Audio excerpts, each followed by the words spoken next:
Buenas noches con todos. La verdad, mil disculpas. Quizá ha sido la primera vez que nos estamos conociendo y ha ocurrido esto. Bueno, no sin antes, espero que la presentación de hoy día sea de su provecho. Como dijo la doctora María Laura, es una enfermedad bastante importante y me daría mucho gusto que algunos conceptos, sobre todo los más principales, ¿no? Valga la redundancia, sean incluidos en su bagaje.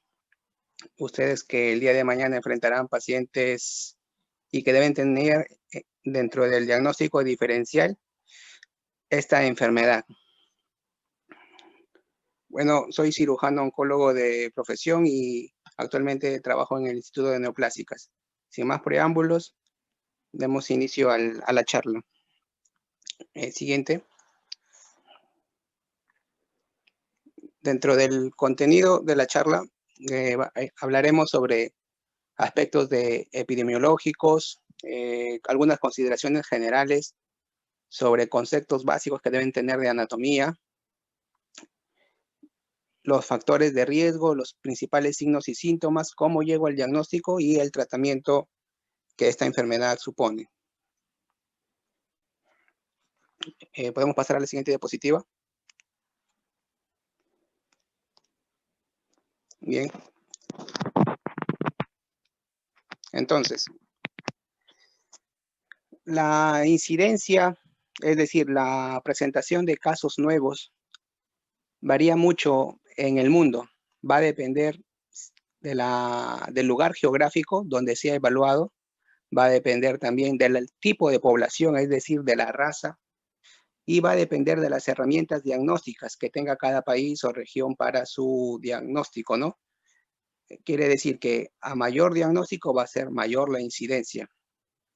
El GloboCan es una institución, es un grupo de la OMS que hace estimaciones sobre la incidencia y la mortalidad de distintos tipos de cáncer en más de 100 países en el mundo. Su estimación al 2018 proyectó que el cáncer de próstata es la cuarta neoplasia más frecuente en el mundo en ambos sexos, después del cáncer de pulmón y el cáncer de mama principalmente. En cuanto a su mortalidad, se desplaza hasta el 8º puesto. ¿Qué podemos subrayar de esta comparación?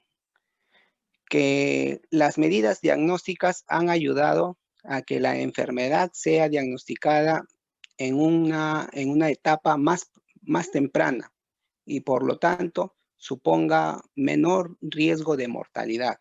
Es por eso que aun cuando sea bastante frecuente, ya no va a tener esa incidencia tan alta de mortalidad.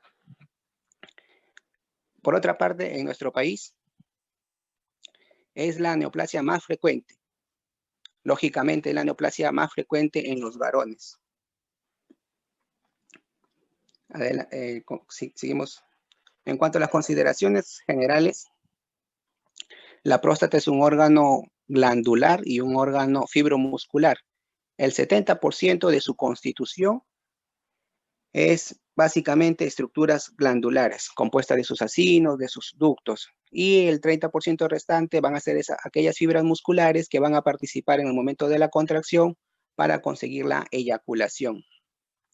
La próstata es un órgano bastante pequeño, 3 por 4 centímetros, que está ubicado debajo de la vejiga, por delante del recto, tiene en su aspecto posterolateral a las vesículas seminales, está detrás y por debajo de la sínfisis púbica, participa en la formación y en la segregación del líquido seminal, el mismo que va a preservar a los espermatozoides para su ingreso en el canal vaginal. Asimismo, produce una sustancia que se denomina el PSA, el cual va a licuar el semen.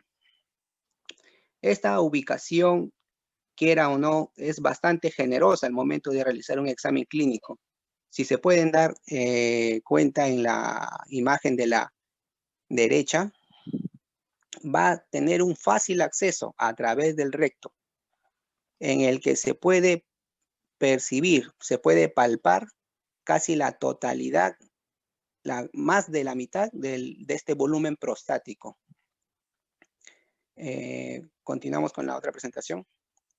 En cuanto a su vasculatura, no existe una rama con nombre propio que la irrigue, sino que son ramas prostáticas que se originan de la arteria vesical inferior, rama a su vez de la arteria hipogástrica o ilíaca interna, y tienen la distribución como lo pueden ver en esa imagen. Este es un corte coronal de la próstata en la que se proyectan anteriormente ramas uretrales y más posterolateralmente ramas capsulares. La próstata tiene una base superior y un ápice, el cual va a estar más hacia la uretra. En cuanto a la distribución ganglionar, el drenaje es hacia ganglios pélvicos, principalmente los ganglios ilíacos internos y los ganglios obturatrices. Podría retroceder esta. En la gráfica de la derecha se ha hecho un corte coronal a la próstata, y ahí se ve cómo en su interior es atravesada por la uretra. Hacia arriba tiene el drenaje venoso, llamado el plexo de Santorini, tiene nombre propio, y hacia los costados, hacia el recto, están las fibras nerviosas, las bandeletas vasculonerviosas, esas famosas bandeletas que deben tener una buena reparación, una buena identificación al momento de realizar una cirugía radical, puesto que de eso va a depender la función eréctil. Estas fibras pertenecen al plexo hipogástrico inferior. Ahora sí bien, adelante. En la próxima diapositiva vamos a ver cómo se ha hecho una distribución topográfica de esta glándula, en la que existe una zona de transición, una zona central y una zona periférica, además de el resto del componente que es la estructura fibromuscular. Muy popular, muy a veces clásicamente preguntado, las zonas de la próstata en relación con el cáncer de este órgano. Pregunta a veces muy particular o muchas veces preguntada de cuál es la zona de la cual se origina el mayor porcentaje con más frecuencia el cáncer de próstata, pues es la zona periférica. El 70% está alojado en esta zona. Y menos frecuente, pero también posible, en la zona de transición y en la zona central. La zona central básicamente corresponde al adenoma. No olvidar que la próstata en su crecimiento también puede desarrollar un adenoma, una hiperplasia benigna prostática. Bien, con estas consideraciones ya hay que tenerlas en cuenta para luego hablar de aspectos importantes como el tratamiento quirúrgico. Por otra parte, en cuanto a los factores de riesgo, vamos a ver en la siguiente presentación. Los tres principales factores de riesgo de esta enfermedad son la edad, los antecedentes familiares y la raza. La obesidad, por otra parte, se está ubicando ya como un factor con peso propio, asociado ya fuertemente al cáncer de próstata. Otros factores que todavía están en estudio y tienen cierta asociación son el hábito de fumar, la dieta, muy importante, las dosis que uno pueda recibir, las dosis exógenas, fuentes exógenas que uno pueda tener de testosterona, y existe también un grupo de pacientes, casos más raros aún, de cáncer de próstata hereditario, es decir, el abuelo lo tuvo, el papá lo tiene y el hijo lo tendrá, que están relacionados a los genes BRCA1 y BRCA2. Hablemos principalmente de los tres factores de riesgo que inicialmente les decía. A partir de los 50 años, en los varones, lógicamente, se da un crecimiento de la próstata. Este crecimiento en algunos puede ser mayor, otros menor, en algunos les puede originar síntomas, en otros no. Este crecimiento puede ser benigno o maligno. Si es benigno, estamos hablando de la hiperplasia benigna prostática. Y si es maligno, pues del tema en mención.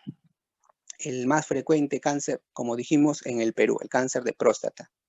El pico de incidencia, es decir, el grueso de la población va a estar entre los 65 y los 75 años. Es la edad que con más frecuencia uno diagnostica o se presenta el cáncer de próstata.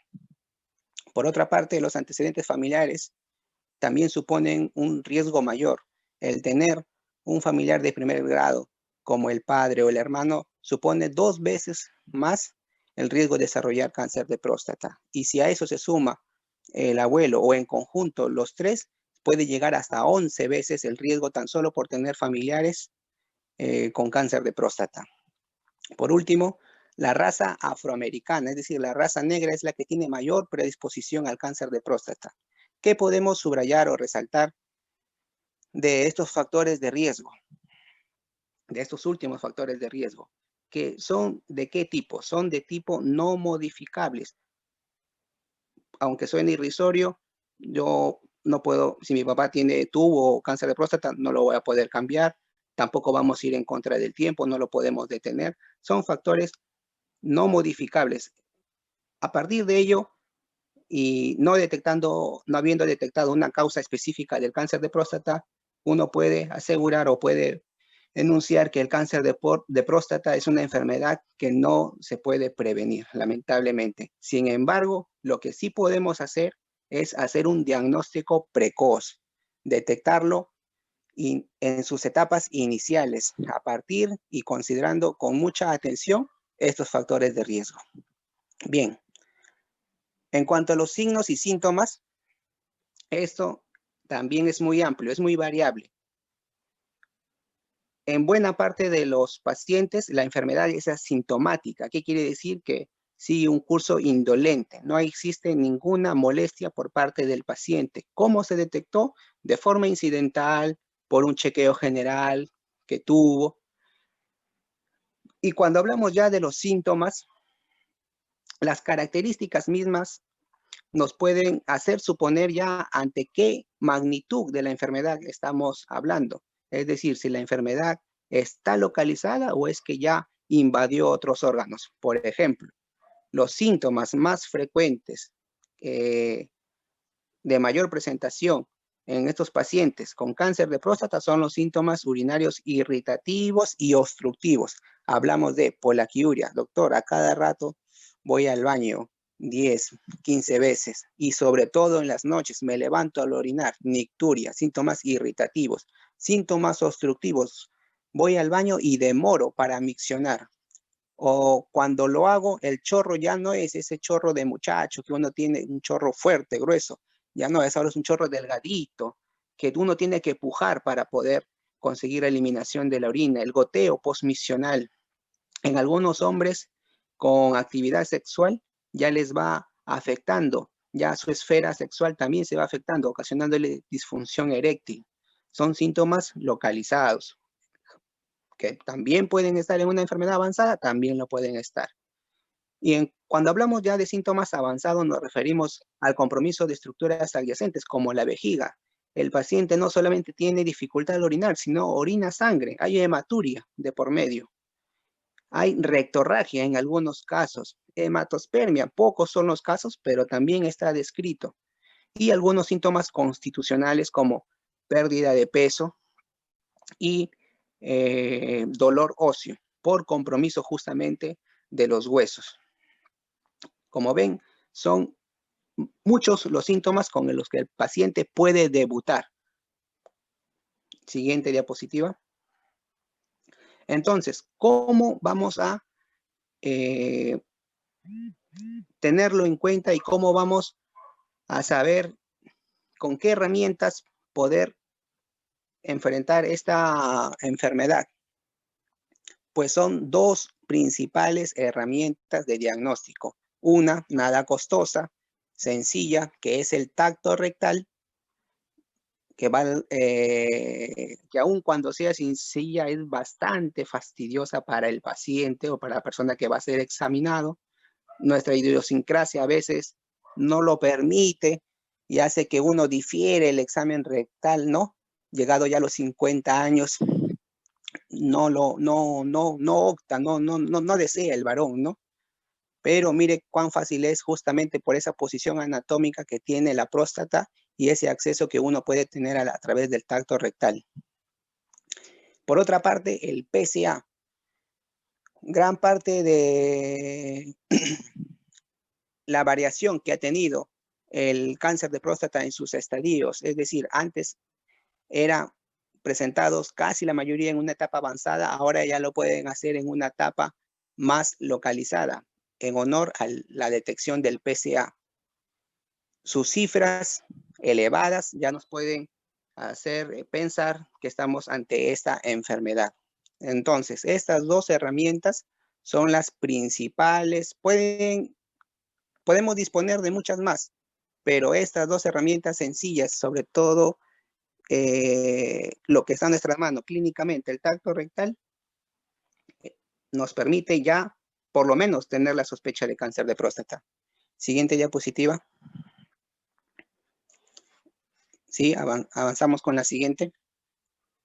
Entonces,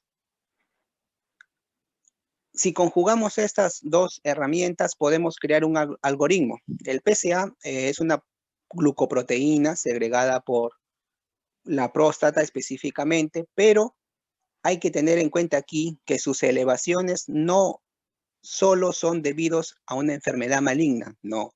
También pueden ser por episodios infecciosos como una prostatitis, como una HVP, también puede elevar el PSA, pero hay que tener en cuenta que no lo van a hacer a cifras también atmosféricas, ¿no?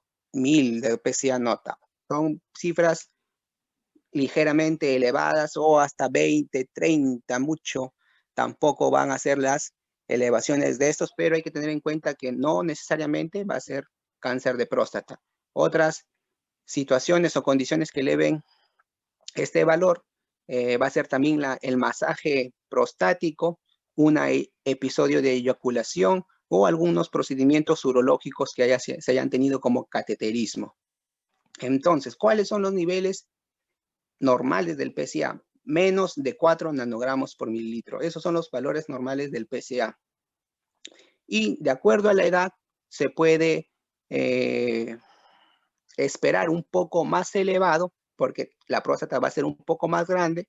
Se puede esperar hasta 6, incluso hasta 8, dependiendo si el paciente tiene 70 u 80 años. No, ya eso también hay que manejarlo con cierta discreción. Sin embargo, un PSA entre 4 y 10 deben de saber que ese es un PSA sospechoso. Hay algo más que uno debe de hacer y no quedarse con ese PSA, que es pedir una herramienta adicional. Solo en ese caso, no de inicio se pide índice de PSA, no, solo en ese caso se solicita un análisis mayor, que es el índice de PSA, el cual calcula la relación entre el PSA libre y el PSA total. Si es menor del 20%, eso es sospechoso. ¿Y a dónde debe ir?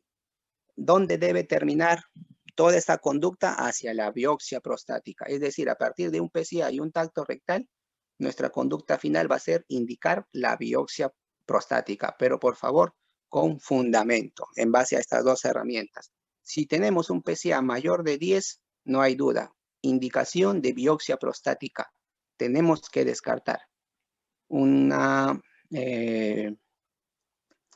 enfermedad maligna, un cáncer de próstata. Y el tacto rectal, como ya habíamos hablado, sospechoso, biopsia prostática. Es más, clínicamente ya dada la experiencia del examinador, puede ser un urólogo, también puede ser un médico general, puede aproximarse y decir con criterio clínico, estamos o hay sospecha de un cáncer de próstata. Para que tengan una idea, la próstata normal, como habíamos dicho en las consideraciones anteriores, es un órgano fibromuscular. Entonces su consistencia va a ser blandita. Hacia los lados, en la pared anterior del recto, va a haber unos surcos, que son los bordes de la próstata. Eso tiene que estar bien definidos. Y la próstata va a ser móvil, va a ser móvil. En cambio, cuando existen áreas induradas, ya sea en un lóbulo prostático o en toda su extensión, pues la próstata va a ser ya una próstata sospechosa. Y peor aún cuando se encontramos con una próstata pétrea, uno prácticamente es como si al introducir el dedo se palpa con una piedra, una tabla que incluso pierde los planos con el recto y va a ser una próstata fija. Ya pronto o en medida que ustedes realicen alguna vez este examen, podrán confirmarlo. Siguiente, por favor.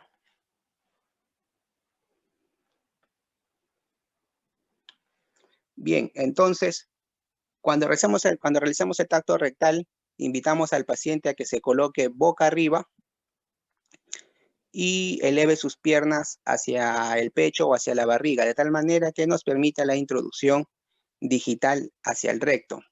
Y fácilmente, así, con la yema de nuestros dedos hacia la cara anterior del recto, es decir, hacia arriba, vamos a palpar fácilmente la próstata. Entonces, ¿qué debemos determinar? Su consistencia. ¿Qué debemos determinar? Sus bordes. ¿Qué debemos determinar? Su movilidad. En función de eso podemos tener una idea si aún está localizada o ya la próstata parece que ya está invadiendo estructuras vecinas. Siguiente, por favor. Bien, el siguiente paso, ¿cuál es? Indicar una biopsia prostática.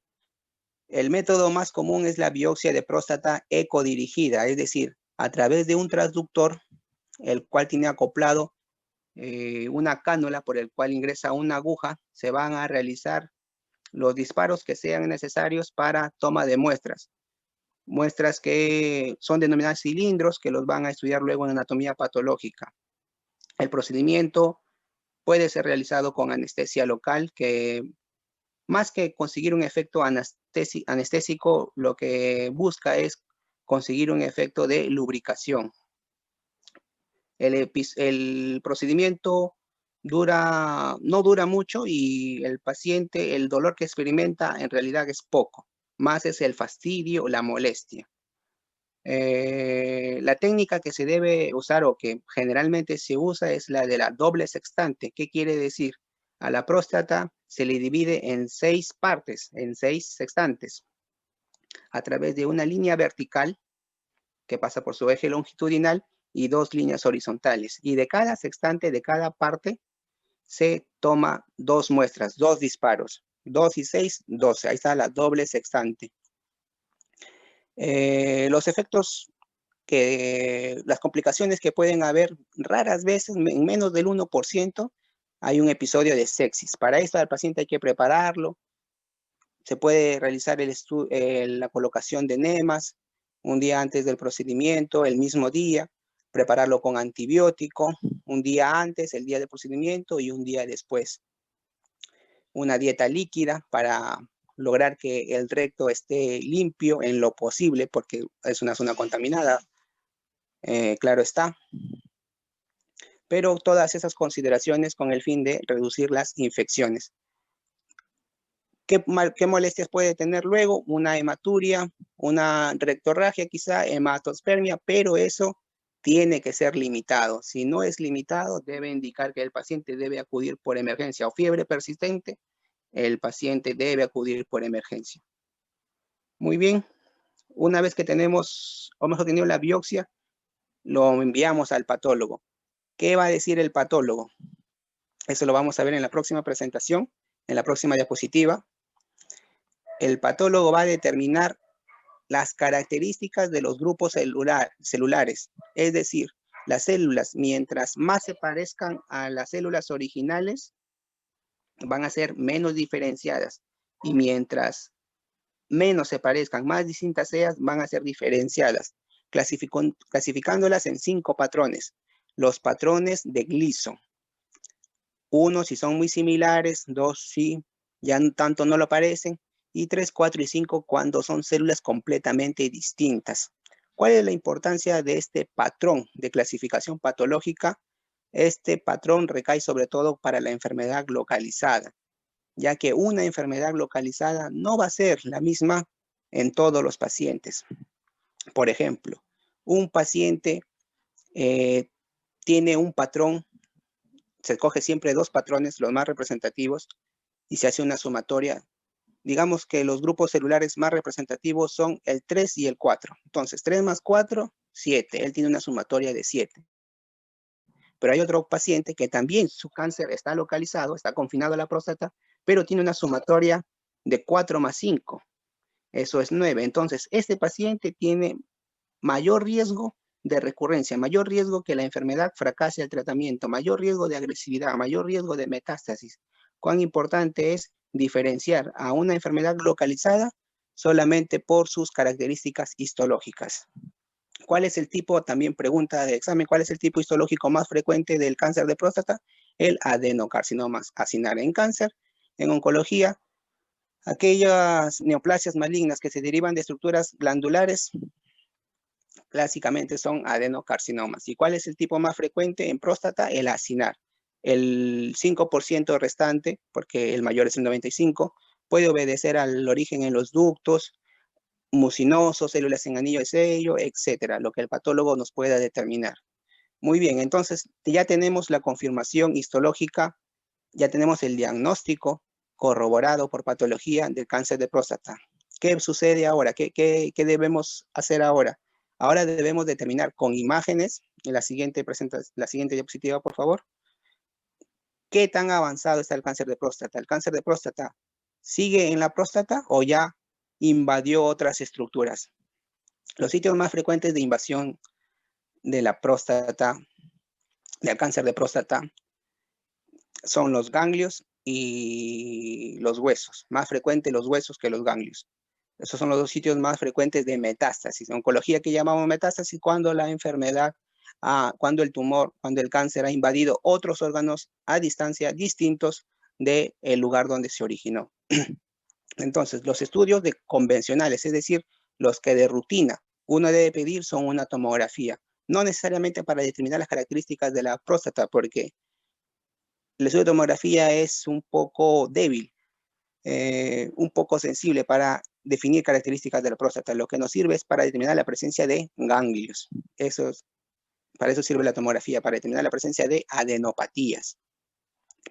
¿Para qué sirve la gammagrafía? Se utiliza un radiotrazador y va a captar en las zonas donde haya mayor actividad, que generalmente son las zonas de tumores, las zonas de metástasis. En los huesos va a captar este radiotrazador y en la imagen se emite siempre un informe con el esqueleto. Aquellas zonas donde se pinte más, es decir, donde más negro hayan pintado o representado el esqueleto, las partes del esqueleto, significa que allí existe la presencia de metástasis ósea, la gammagrafía. Y la resonancia magnética es un estudio bastante especial que sí define las características o la invasión local de la próstata. Su alta resolución permite ver si la próstata ya invadió las vesículas seminales, si ya está rompiendo su cápsula y está invadiendo quizá también la vejiga o el recto, o en aquellos pacientes con un cáncer de próstata localizado pero de alto riesgo. Es decir, este paciente debe ser mejor estudiado, debe ser mejor evaluado y no conformarnos solamente con un diagnóstico patológico y guiado solamente por el tracto rectal. No, ya las imágenes en los pacientes de alto riesgo, ya las imágenes hablan de que hay un compromiso mayor.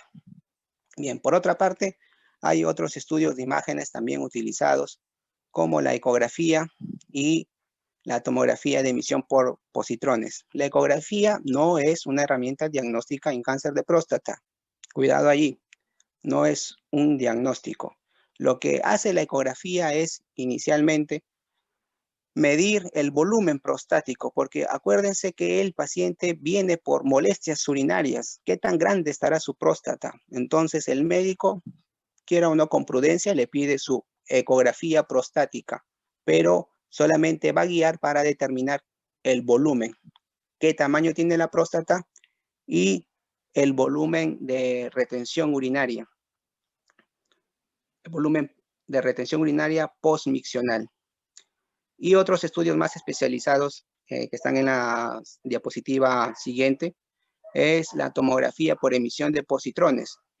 Una tomografía convencional la conjuga o la combina con la técnica de emisión por positrones, que su uso no es para diagnóstico, sino su uso es para identificar lesiones después de que se le ha dado un tratamiento inicial al cáncer de próstata. Es decir, más es para un diagnóstico de enfermedad en otra parte que no ha sido detectado por los estudios convencionales después que al cáncer de próstata se le dio un tratamiento inicial.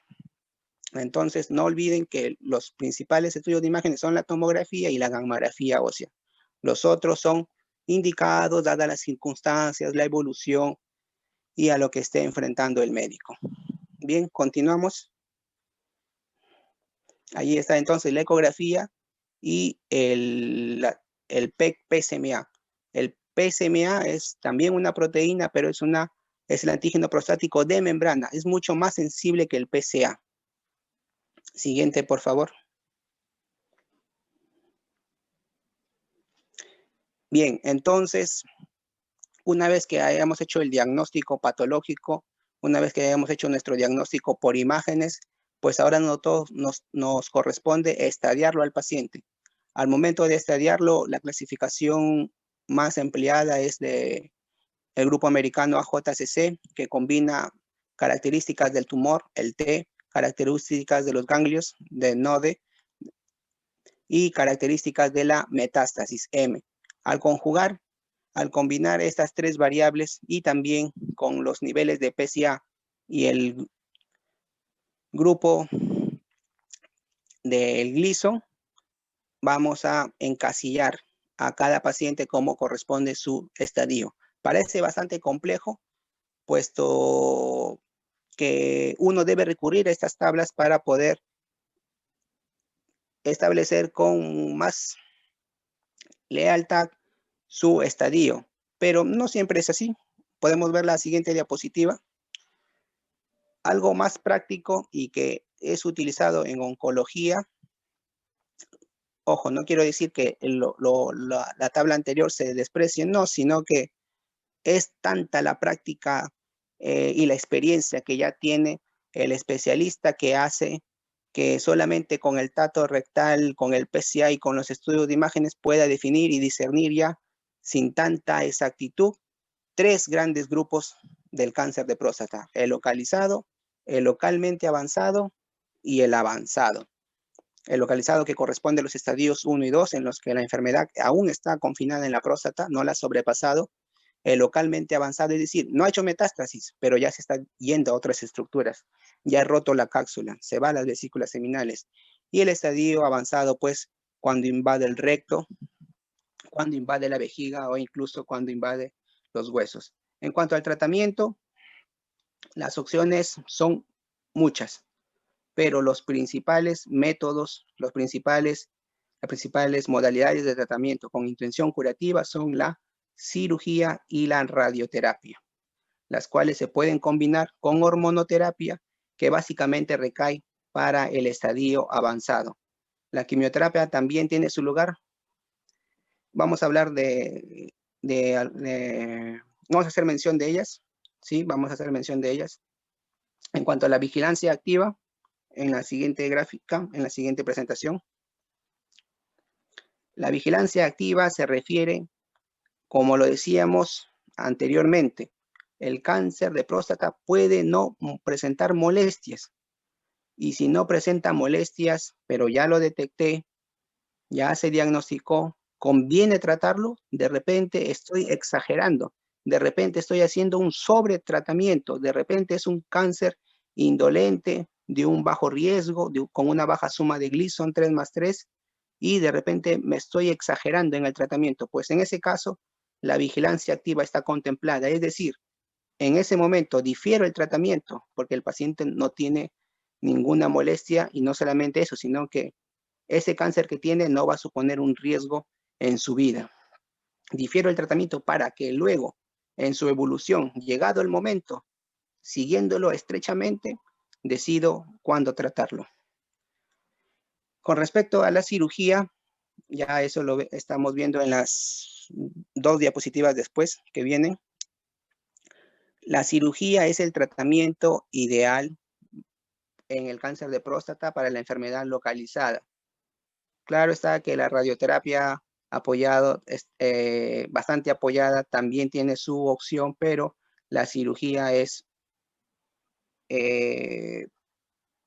por muchas opiniones, la mejor. ¿En qué consiste la prostatectomía radical? Incluye la exéresis de la próstata. Eso lo vemos en las presentaciones que continúan.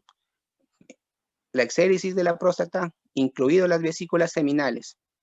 ¿Qué debemos tener en cuenta? Debemos tener en cuenta las bandeletas vasculonerviosas. A ver si nos ayudan con las siguientes presentaciones, las siguientes diapositivas para ilustrar mejor. La siguiente, por favor. Allí está. La anterior. En la anterior podemos ver, en la anterior imagen, podemos ver cómo debemos tener consideración en preservar tanto la bandereta y no hacer mucho daño, no exagerar nuestros esfuerzos en resecar la próstata a nivel de la uretra. ¿Para qué? Para cuidar el esfínter externo que nos va a otorgar la continencia urinaria. Eso lo vemos en la gráfica anterior, doctora, por favor. Ahí está. Entonces, se hace la resección de la próstata y las vesículas seminales y queda la vejiga y la uretra libre, las cuales se realiza una anastomosis. Se realiza la unión de las mismas y se recupera la vía natural de la micción. ¿Cuáles son las complicaciones más frecuentes de esta cirugía? A veces temida por muchos, son la incontinencia urinaria y la disfunción eréctil. Pero la frecuencia, incluso 20% puede verse en estos casos, se recupera. Aún en 6 meses, aún en un año, se puede recuperar. Eso es lo alentador de esta cirugía y de su recuperación postoperatoria. También se incluye, es parte de la cirugía radical, la extirpación de los ganglios y los abordajes, el más común en la mayoría de los centros, aún en nuestro país, es la retropúbica y ya en desuso la perineal. Actualmente también hacemos uso de la cirugía laparoscópica y en nuestro país aún no contamos con el robot. Esa es la imagen de una cirugía laparoscópica cuyo objetivo de toda, no de solamente de esta, sino de toda cirugía laparoscópica, es la recuperación pronta, menos días de hospitalización, menos dolor, más rápida incorporación del paciente a sus actividades. Por otra parte, la radioterapia también busca establecer, lograr una posición en el cáncer de próstata. Consiste en la emisión de radiaciones a través de una fuente externa, esto es radioterapia externa, en equipos muy parecidos, similares, prácticamente iguales a los tomógrafos, en los cuales ya se han delimitado los campos a través de unas líneas, de unos gráficos, y se les asigna una dosis con intención curativa, dosis con intención de tratamiento paliativo, según sea el caso. Cuando la radioterapia se administra a nivel de la próstata, eso es una radioterapia interna, conocida como braquiterapia, en la que se hace uso de dispositivos como semillas o artefactos que directamente van a tratar el órgano en sí.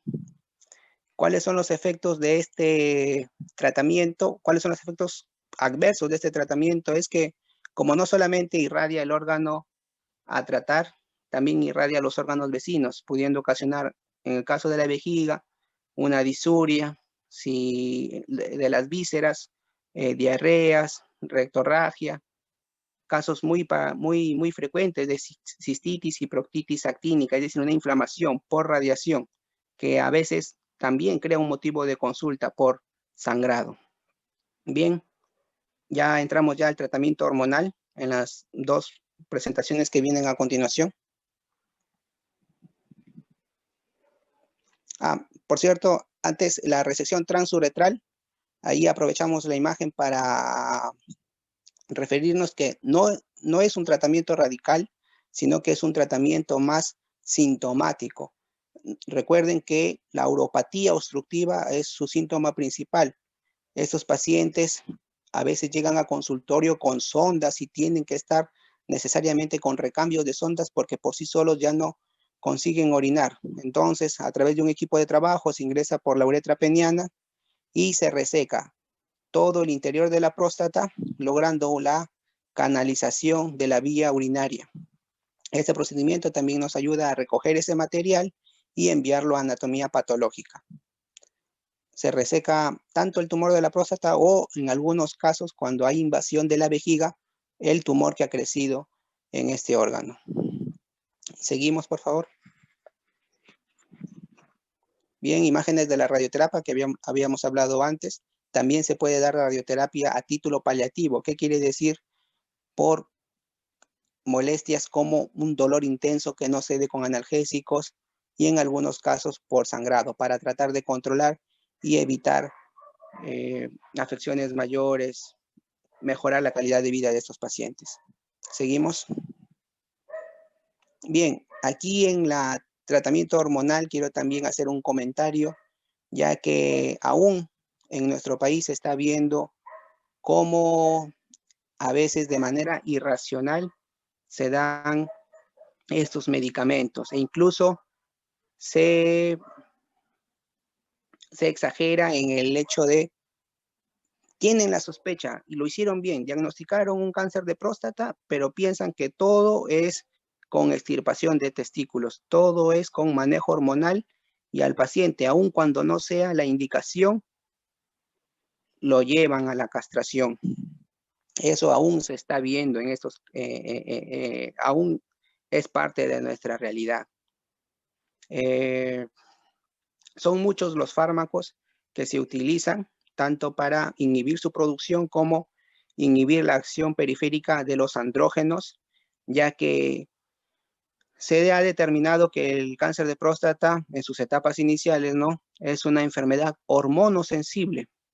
¿Qué quiere decir? Que responde a la supresión de la testosterona, a la supresión de andrógenos. Entonces, idearon o crearon fármacos que actúen tanto a nivel del eje hipotalámico, tanto a nivel de la glándula suprarrenal o tanto a nivel del órgano efector de los testículos. El tratamiento hormonal, la terapia de deprivación androgénica, es decir, suprimir los niveles de testosterona, clásicamente es indicado como terapia de cajón en el cáncer de próstata avanzado. Y dependiendo del escenario, se puede ayudar como adyuvancia. ¿A qué llamamos adyuvancia? Cuando se da un tratamiento adicional a un tratamiento curativo. Por ejemplo, si se le dio cirugía, se le puede luego tratar con hormonas. Si se le dio radioterapia, se puede tratar luego con hormonas. Eso es adyuvancia. También tiene un papel ahí la adyuvancia. Seguimos.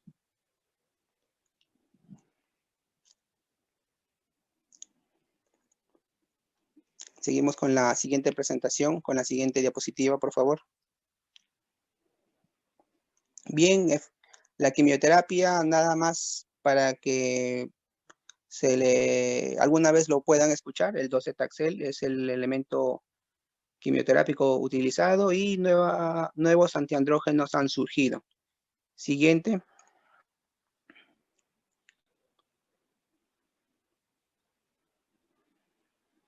En la siguiente diapositiva vamos a ver cómo en la línea del tiempo, cómo es que se han ido agregando a todo este arsenal terapéutico fármacos que han demostrado cierto beneficio, prolongan la sobrevida, mejoran la respuesta al PSA en esta enfermedad del cáncer de próstata. Vemos cómo desde el año 40 se utilizó la orquidectomía, luego pasaron por todo este manejo hormonal, se incorporó el docetaxel y fármacos nuevos antiandrógenos que ahorita se están comercializando y ya está haciendo su uso a nivel mundial. Finalmente, hay una presentación que la he incluido al final, que es la que viene a continuación.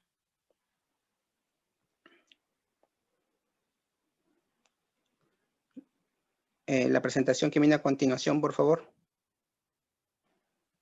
Sí, solamente es para ver que el cáncer de próstata es una enfermedad muy rica en sus escenarios.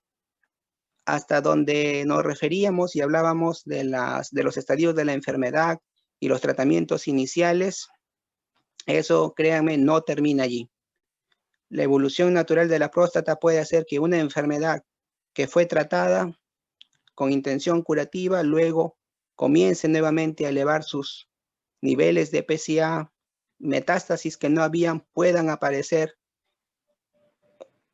que cuando sean manejados con terapia hormonal puedan fracasar, que se hagan resistencia, que se hagan resistentes a la castración, es decir, ya no funcionan esas hormonas, necesitan otras hormonas.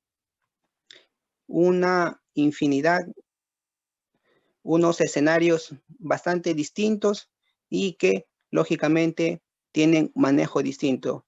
Por lo que, por favor, basta con el diagnóstico, basta con la derivación oportuna hacia centros especializados. Con eso, créanme que ustedes han conseguido mucho. Han conseguido mucho y ya dependiendo de sus inclinaciones que tendrán más adelante, podrán conocer más sobre esta enfermedad. Bueno, pues entonces hablamos de las conclusiones, los mensajes finales.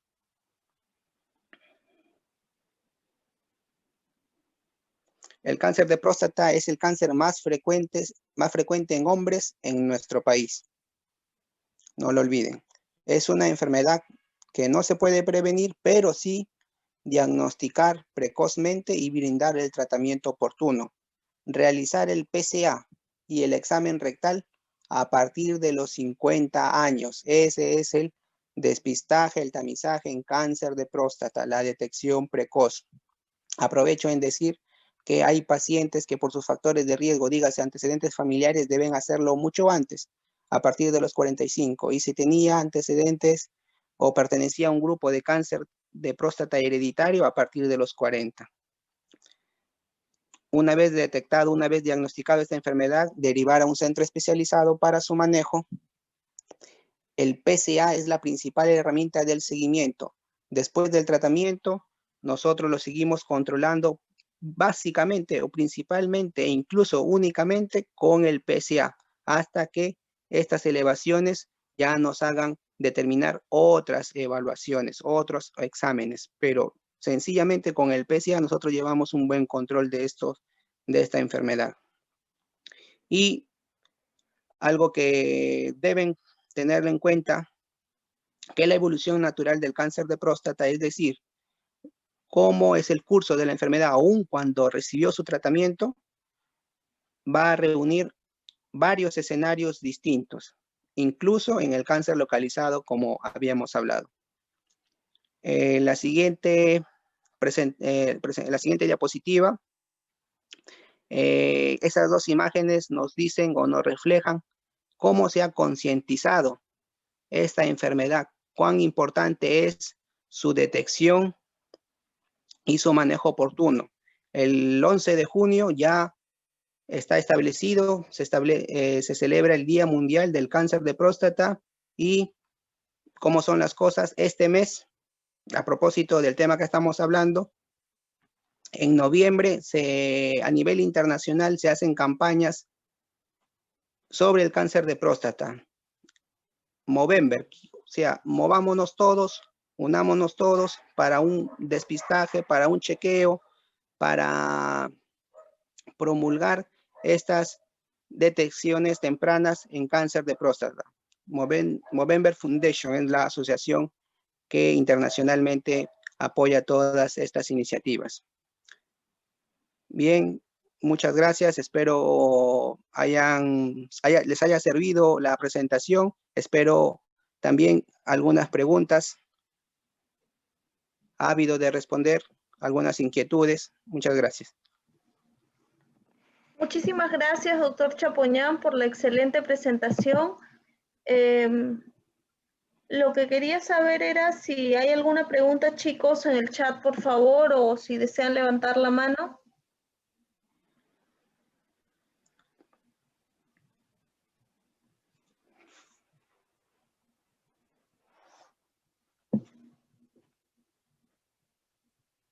A ver, hay una pregunta sobre si el PSA puede aumentar después de una prostatectomía radical. Bien, después de una prostatectomía radical, el PSA, por el contrario, tiende a disminuir porque ya no hay órgano que lo pueda producir. Decíamos que el PSA específicamente se produce por el órgano, en este caso la próstata, y ya luego, tras unas mutaciones que se puedan realizar, lo pueden hacer a partir de focos que hayan quedado en otras partes del cuerpo. Entonces, cuando uno hace una prostatectomía, lo que espera más bien es una reducción de los niveles del PSA, que indique que el tratamiento hasta ese momento en el desarrollo de la enfermedad ha sido exitoso. Generalmente, dígase un ejemplo, un paciente debuta con un PSA en 20, otro en 15, ¿no? A los dos se les somete a prostatectomía radical. ¿Qué se espera? Que a las 6 semanas a las 6 semanas de la cirugía, le tomo un PSA y ese PSA en ese momento yo espero que reduzca. Lo que se espera es que lo haga hasta niveles de 0.2 para decir que el tratamiento ha sido exitoso. Sin embargo, ¿qué puede pasar? Y es lo que le decía, la evolución natural. Ese PSA en algún momento, dadas las características del tumor, si fue agresivo, qué tan elevado tenía ese Gleason, qué tan extensa estaba la enfermedad, puede que en algún momento nuevamente se vuelva a elevar el PSA. Ya no tiene próstata, pero se vuelve a elevar el PSA. ¿Qué quiere decir? Que es ahí donde yo aplico mis otras herramientas de imágenes para detectar dónde es la lesión del cuerpo, dónde se encuentra esa lesión que nuevamente me está haciendo elevar ese PSA, que nuevamente me está dando esa recurrencia de la enfermedad. Es así. Tenemos otra pregunta. Doctor, ¿qué pasa si un paciente que toma Prostacil sigue orinando mucho, pero el PSA está normal? Entiendo que es una pregunta de un paciente que va a ir con poliuria, pero a pesar de que tiene un PSA normal. Bien, el PSA no denota siempre que exista una enfermedad maligna o que la próstata, estemos hablando de una prostatitis, estemos hablando de un HVP, no, es un valor hasta cierto punto o en estos casos en particulares referencial. Si ese PSA estuviese elevado, allí sí, alerta. Ya no me preocupo tanto por esas molestias urinarias, sino porque me puede esconder algo más. Sin embargo, si el PSA no se eleva, está dentro de valores normal, pues más bien me tranquiliza y sigo atendiendo las molestias urinarias y quizá ya no con esos medicamentos, es decir, ya no de forma medicamentosa, sino haría otros estudios para determinar qué tan grande está la próstata, cuánto es su volumen residual postmisional, es decir, qué tan obstruido esté y quizá poder someterlo a un procedimiento de resección transuretral.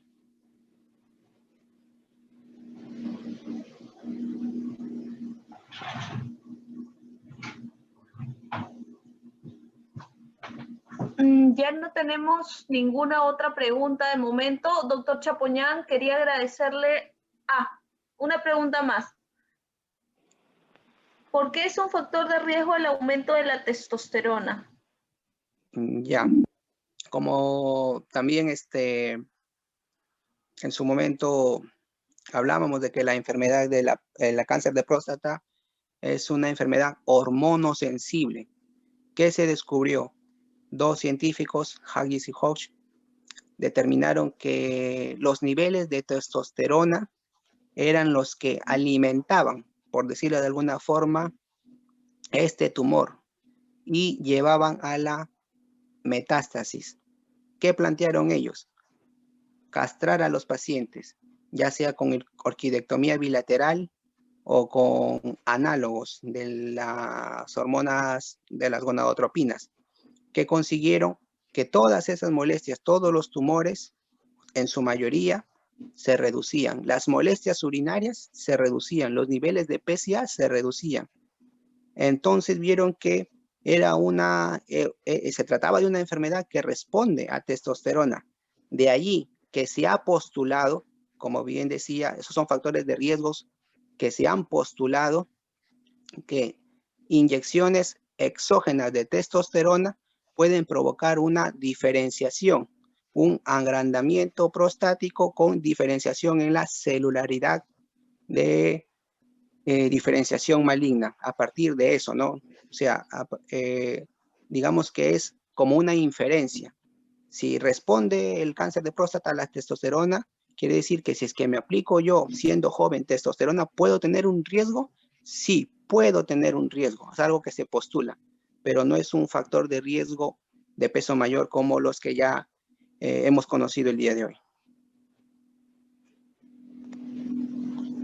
Bueno, ahora sí creo que no tenemos Doctorita Ramos, Sí.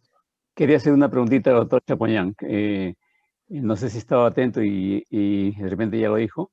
Doctor Chapoñán, Doctor. ¿el antígeno prostático es un antígeno que está en las células prostáticas solamente las malignas? Gracias por su pregunta, doctor. El antígeno prostático está en todas las células, en todo el epitelio acino-ductal de la próstata. ¿Qué ocurre? ¿Qué sucede? Aquellas con diferenciación maligna estimulan o hacen que los niveles de PSA sean mayores que los debidos a enfermedades benignas o estimulaciones de la próstata. Es decir, los niveles de PSA pueden estar aumentados tanto en enfermedades malignas y en enfermedades benignas, no necesariamente a una de estas categorías. Perfecto, gracias, doctor Chapoñán. Doctora Ramos, ya lo felicito y creo que ya no hay más preguntas, ¿no? Ya no tenemos más preguntas. Muchísimas gracias, doctor Chapoñán, y vamos a estar subiendo la clase este fin de semana. No se preocupen, alumnos, y también la lectura para que se pueda reforzar el tema. Muchísimas gracias. De nada, buenas noches. Gracias a todos, gracias a todos. Buenas noches a todos.